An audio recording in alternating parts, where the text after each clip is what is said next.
in soap and how I make them work. So I just had another soap maker reach out to me recently asking me about how I make the purees in my soap work.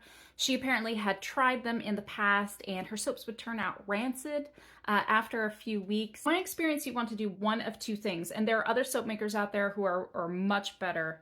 What is going on here? Much better at using purees in their soaps, but this is what has worked for me. First, you want to do a water discount, a steep water discount when you mix your lye. That way, when you add the puree into the oils and butters and fats, it's not excessive to the recipe that you already calculated. That puree is now taking the place of that water discount. So that's number one. That's what I did with the Fall Horizon. I actually added the carrot puree into the oils, butters, and fats, but I made sure I did a water discount when I mixed my lye. Number two, you actually use your puree to mix your lye, to dissolve your lye. And that's what I did with the mulberry soap. So when I picked all of those mulberries and I blended them up, I added a teeny bit of distilled water into my puree. I froze it.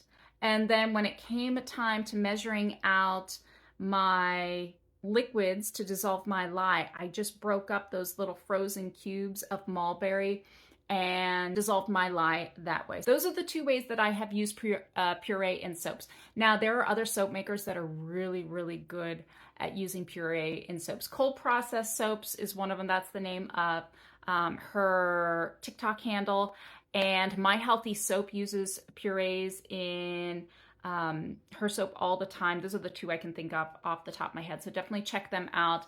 And I know they've probably been using purees longer than I have. I'm very excited. I'm going to be uploading soon the slicing of the mulberry soap, which you can see here already. But it came out really, really pretty. I love it.